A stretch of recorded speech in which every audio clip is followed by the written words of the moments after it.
Hello, Force Sensitives and Padawans. Welcome to the channel and yet another video.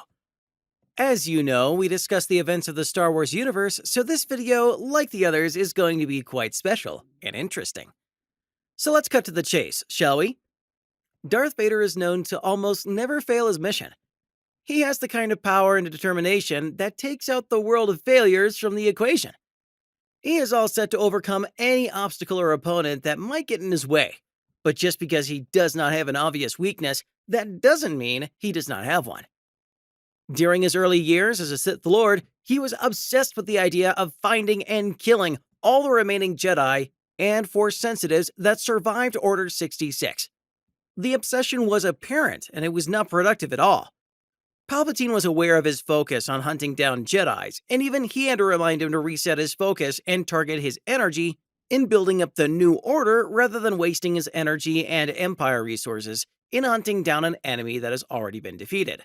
Despite his master's numerous scoldings on the matter, there was one mission early on in his career where Vader's obsession with the Jedi caused him to utterly fail the task that he was given by Palpatine, making it likely the first time he had ever failed his master in such a disastrous manner.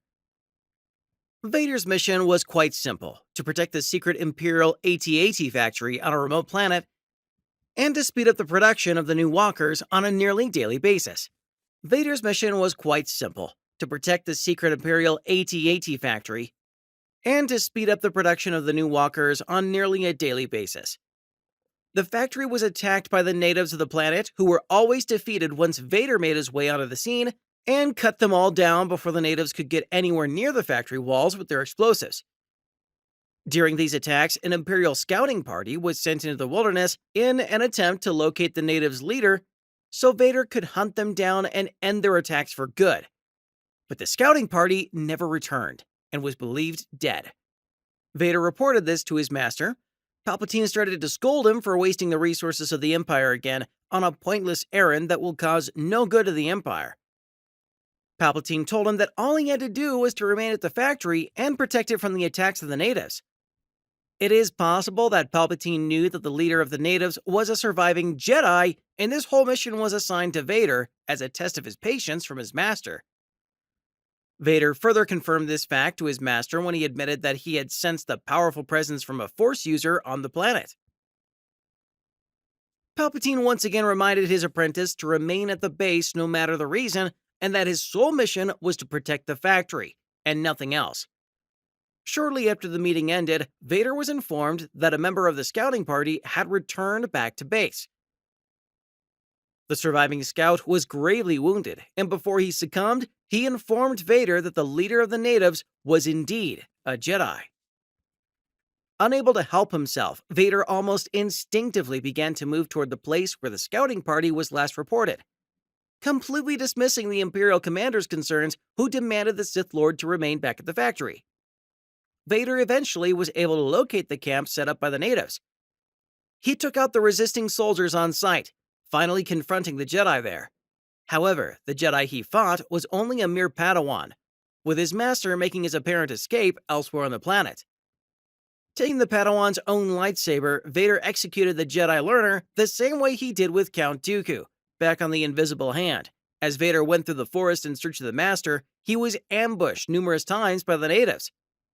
During one attack, the natives launched a sonic device that emitted a frequency which awakened a massive beast nearby, who instantly attacked the Dark Lord.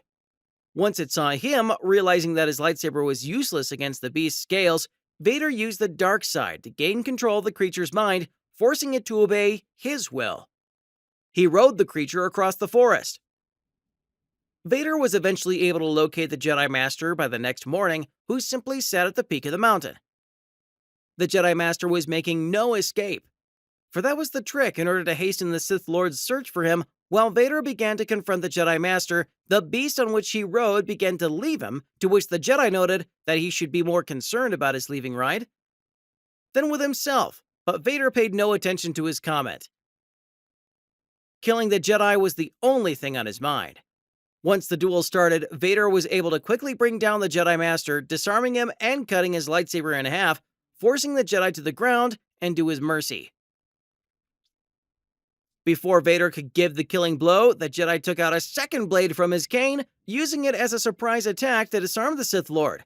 But Vader too had a second blade on him, the Padawan's lightsaber from earlier, using the weapon to stab the Jedi in the stomach. Before executing the Jedi, Vader demanded the man's name. The Jedi gave his name to the Sith Lord, translating its meaning from his people to mean trickster, a meaning Vader would soon realize. Vader made his way back to the Imperial factory on the planet.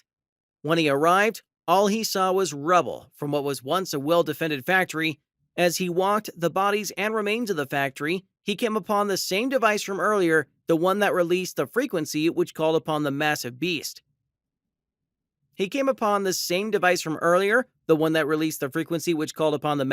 that he had rode from before. Realizing his grave mistake and understanding exactly what the Jedi Master meant on being more concerned about his ride leaving him, Vader had no time to come up with any excuse for his master. Palpatine arrived on site soon after, looking upon the failure of his apprentice with pure disgust and disappointment.